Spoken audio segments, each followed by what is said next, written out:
Ok, muchas gracias, buenas noches. Bueno, pues veamos aquí en la diapositiva. Esta, yo creo que ya la conoce la mayor parte de la gente. Se encuentra aquí en el centro médico, en el Hospital de Oncología. Es uno de tantos murales que nos dejó como legado Sequeiros. Él consideraba que el Estado era quien debería ser un verdadero promotor de la salud pública en México. Y pues bueno, mural se llama, o lo llamó como la apología o la lucha de la victoria de la medicina o el manejo multidisciplinario contra el cáncer. En la parte de abajo es el hospital donde trabajamos los 4 médicos, es el Hospital Naval, que está al sur de la ciudad, y vamos a hablar sobre el manejo de cáncer de colon. Sabemos que hablar de cáncer colorectal, hablamos de historias distintas, una biología tumoral distinta y un comportamiento o un tratamiento distinto. Vamos a enfocarnos a lo que corresponde al cáncer de colon. Como algoritmo de tratamiento estándar, lo que se hace actualmente es en etapa 1, el paciente se va a cirugía, en etapa 2, el paciente se va a cirugía, más menos quimioterapia. Aquí vamos a ver por qué esa controversia o por qué esa posibilidad de dar o no dar quimioterapia. En la etapa 3, paciente se va a cirugía y en automático se va a quimioterapia adyuvante o complementaria. Y en la etapa 4, el paciente entra a quimioterapia y vamos a ver por qué la controversia de hacer o no la cirugía. Pues empezamos con las etapas tempranas, etapa clínica de 2 y 3. Vamos a ver que hablamos de una modalidad curativa. La cirugía va con fines curativos en la etapa 2 y 3, y tenemos la posibilidad de recurrencia en la etapa 2 del 25% y en la etapa 3 del 50 al 60%. Los objetivos de dar una quimioterapia complementaria en la etapa clínica 2 o 3, conocida como quimioterapia adyuvante, es eliminar las micrometástasis y con esto incrementar la posibilidad de aumentar la sobrevida libre de enfermedad y la sobrevida global. Vamos a ver que existe la controversia, como les comentaba hace unos momentos, entre dar o no dar quimioterapia en la etapa clínica 2. Se ha diseñado algunos factores pronósticos de a quién darle quimioterapia. Son aquellos pacientes de alto riesgo, que son aquellos que se hace una disección ganglionar o que son analizados, porque luego existe hay una discusión entre patólogos y cirujanos, que si la cosecha es completa o que si la visualización es o no la adecuada.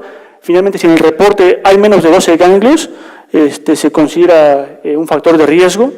Si el paciente tiene perforación o tuvo perforación, obstrucción, o es un G3, pobremente diferenciado, si tiene involucro linfovascular, o si los márgenes están indeterminados o positivos.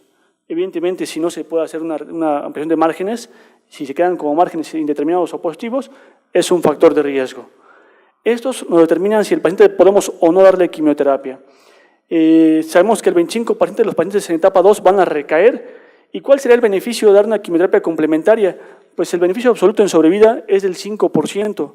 Entonces, aquí debe existir una relación médico-paciente para valorar en riesgo-beneficio si se considera o no dar un manejo complementario con quimioterapia adyuvante en pacientes que han sido resecados en etapa clínica 2.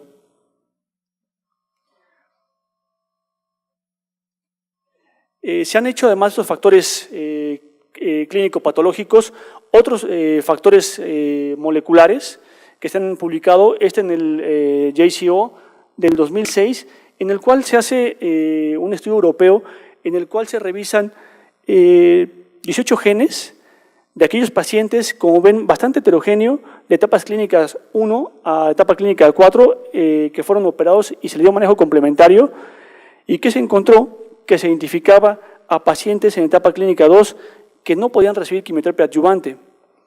Posteriormente se hace publicación de otra prueba molecular que es el Oncotype, en el cual se estudian 7 genes y finalmente ni el Oncotype ni el Colopin es un manejo estándar en las guías NCCN o ESMO, que son las guías más importantes para poder determinar si a un paciente se le puede dar quimioterapia complementaria o no.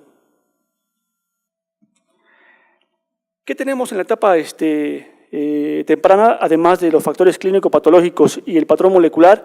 Pues otras situaciones que van de la mano y que son comorbilidades importantes: la obesidad y sobrepeso y la diabetes, que tienen que ver con mortalidad y con recurrencia en pacientes con cáncer de colon.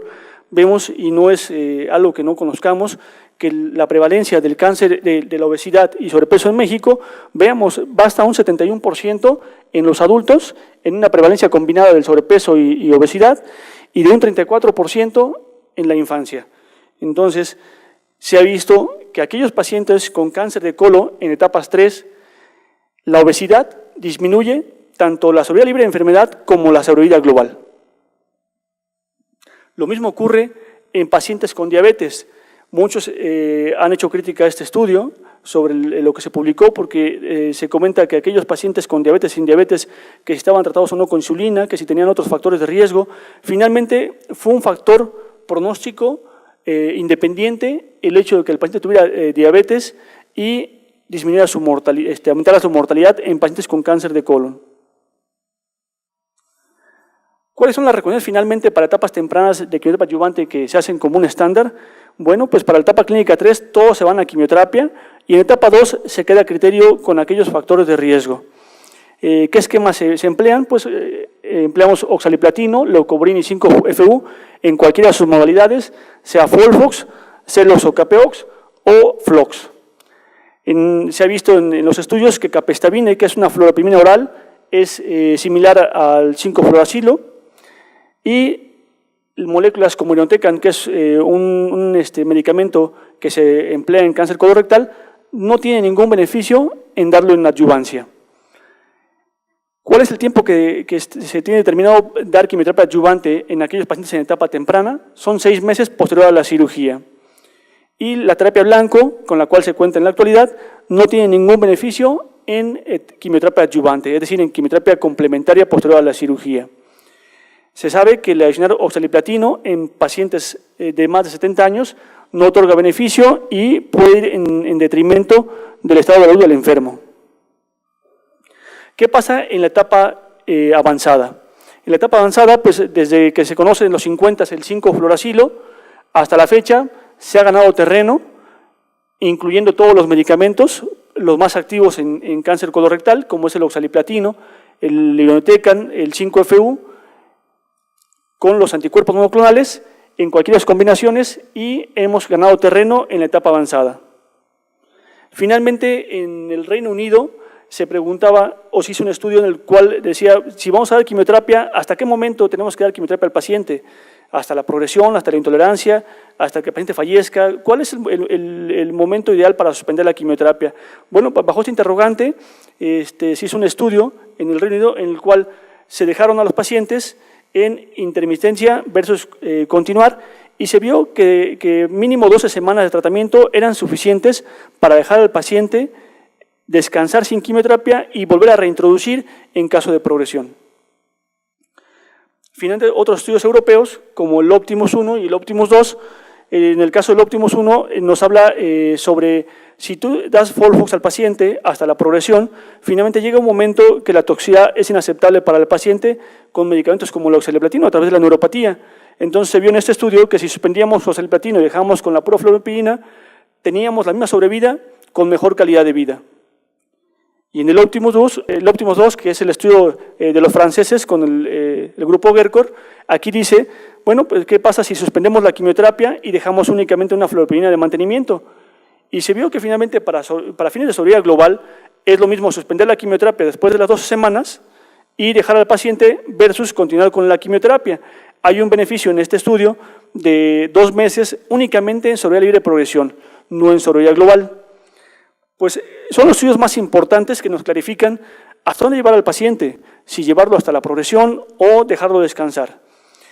En estas 3 diapositivas tenemos los estudios más importantes que hay, que se han hecho para mantenimiento, como es el que les comentaba, el del Reino Unido, el Optimus 1, el Optimus 2 que ya les comenté, este estudio que es el macro, el español, que es el primer estudio que se hace para ver si podemos mantener hasta la progresión uno de los medicamentos que son más nuevos, que son los anticuerpos monoclonales, en el caso del bevacizumab, no tuvo resultados favorables para sobrevida global. Otros estudios como el RIM, que es también del grupo francés, en el cual se preguntaba si agregar erlotinib a bevacizumab nos daba un beneficio, se vio que tampoco nos daba un beneficio. Estudios como el Cairo, que ya se hicieron los resultados finales en las jornadas de Oncología Clínica de Norteamérica en este 2014, que tampoco trae beneficio en sobrevida global. y otros estudios que finalmente la conclusión de todos estos es no hay beneficio de sobrevida global en mantener una quimioterapia única en sobrevida libre de progresión. ¿Qué tenemos de nuevo en quimioterapia? Bueno, pues hacer biomarcadores. En general en el cáncer, como podemos ver, podemos hacer biomarcadores desde cáncer de mama, pasando por cáncer gástrico, hasta melanoma. Y en el cáncer colorectal, en la actualidad, el único biomarcador que se pide para tomar una decisión de tratamiento es la mutación o no del KRAS. Pues pensamos que puede ser una solución porque conocemos las vías de señalización, porque conocemos por dónde se puede mover el cáncer, pero finalmente cuando actuamos, pues nos damos cuenta que no es así, que es mucho más complejo de lo que pensamos. Y como conclusión, ¿qué nos recomiendan los expertos? Los europeos nos dicen que la duración de la quimioterapia es controversial. La opción son dar de 3 a 6 meses o hasta la progresión de intolerancia. La interrupción de la combinación acumulada por oxaliplatino se puede suspender y continuar con una fluoropimina. Y finalmente, el mantener con un medicamento no impacta en sobrevida global, únicamente en libre de progresión. ¿Qué nos diseñan ellos en el 2012? Que lo publican como un artículo especial en su revista oficial, que tengamos factores pronósticos y predictivos para el cáncer colorectal. En cuanto a los factores pronósticos, son relacionados al paciente, como el ECOG o el estado funcional, que tenga un estado funcional deteriorado, que es arriba de 2, y que tenga un paciente una edad arriba de 70 años, es de mal pronóstico. Bioquímicamente, de mal pronóstico, aquellos pacientes con antígeno carcinoembrionario de más de 50, y otros factores, como podemos ver aquí, que incluye la hemoglobina y otros factores como DHL. Situaciones moleculares, el BRAF, la mutación, se considera como mal pronóstico, y factores predictivos para una buena respuesta, pues tenemos los relacionados al tumor, los relacionados al centro, que son importantes, los relacionados al centro porque en ocasiones no se respetan los protocolos y se manejan en base a otras situaciones, puede ser que no sea la cuestión más que únicamente el acceso a los recursos, y situaciones como moleculares como es la mutación del KRAS. Los europeos, para la etapa clínica 4, etapa avanzada, tienen grupos. Aquel paciente que es potencialmente que es resecable de entrada, se va a resección y posteriormente a quimioterapia. Aquel paciente que no se puede resecar, pero es potencialmente resecable, se da quimioterapia, se reseca y se va nuevamente a quimioterapia. Y aquel grupo de pacientes que jamás los vamos a resecar, se da quimioterapia, que puede ser poliquimioterapia, puede ser monodroga o en algunos casos dejar en vigilancia.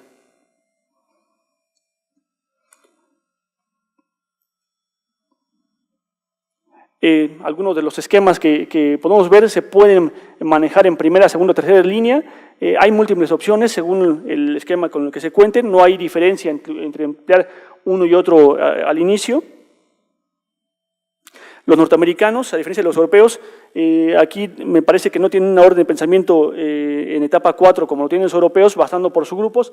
Aquí evidentemente nos ponen los esquemas de quimioterapia que podemos elegir en aquel paciente que tolera o no quimioterapia y de ahí ocuparlo de manera secuencial.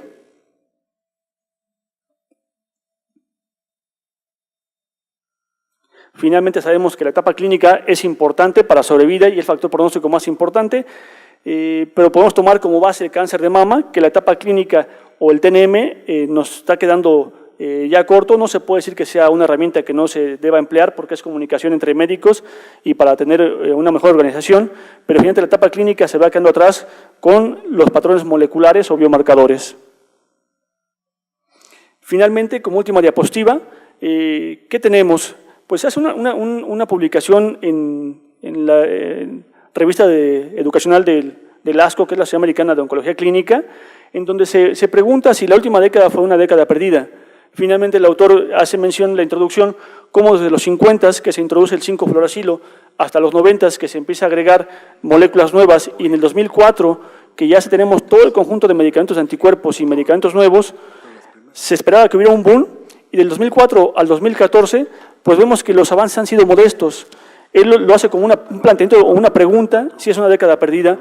Finalmente él concluye que pues no es una década perdida porque hemos aprendido cómo manejar estos medicamentos en secuencial e ir ganando terreno poco a poco en el cáncer. Muchas gracias. Muchas gracias, buenas noches. Bueno, pues vemos aquí en la diapositiva, esta yo creo que ya la conoce la mayor parte de la gente, se encuentra aquí en el Centro Médico, en el Hospital de Oncología, es uno de tantos murales que nos dejó como legado Sequeiros. Él consideraba que el Estado era quien debería de ser un verdadero promotor de la salud pública en México, y pues bueno, este mural se llama, o lo llamó como la modalidad curativa. La cirugía va con fines curativos en la etapa 2 y 3, y tenemos la posibilidad de recurrencia en la etapa 2 del 25% y en la etapa 3 del 50 al 60%. Los objetivos de dar una quimioterapia complementaria en la etapa clínica 2 o 3, conocida como quimioterapia adyuvante, es eliminar las micrometástasis y con esto incrementar la posibilidad de aumentar la sobrevida libre de enfermedad y la sobrevida global. Vamos a ver que existe la controversia, como les comentaba hace unos momentos, entre dar la apología o la lucha de la victoria de la medicina o el manejo multidisciplinario contra el cáncer. En la parte de abajo es el hospital donde trabajamos los 4 médicos, es el Hospital Naval, que está al sur de la ciudad, y vamos a hablar sobre el manejo de cáncer de colon. Sabemos que hablar de cáncer colorectal, hablamos de historias distintas, una biología tumoral distinta y un comportamiento o un tratamiento distinto. Vamos a enfocarnos a lo que corresponde al cáncer de colon. Como algoritmo de tratamiento estándar, lo que se hace actualmente es en etapa 1, el paciente se va a cirugía, en etapa 2, el paciente se va a cirugía, más menos quimioterapia. Aquí vamos a ver por qué esa controversia o por qué esa posibilidad de dar o no dar quimioterapia. En la etapa 3, paciente se va a cirugía y en automático se va a quimioterapia adyuvante o complementaria. Y en la etapa 4, el paciente entra a quimioterapia y vamos a ver por qué la controversia de hacer o no la cirugía. Pues empezamos con las etapas tempranas, etapa clínica 2 y 3. Vamos a ver que hablamos de una o no dar quimioterapia en la etapa clínica 2. Se ha diseñado algunos factores pronósticos de a quién darle quimioterapia. Son aquellos pacientes de alto riesgo, que son aquellos que se hace una disección ganglionar o que son analizados, porque luego existe hay una discusión entre patólogos y cirujanos, que si la cosecha es completa o que si la visualización es o no la adecuada. Finalmente, si en el reporte hay menos de 12 ganglios, se considera un factor de riesgo. Si el paciente tiene perforación o tuvo perforación o obstrucción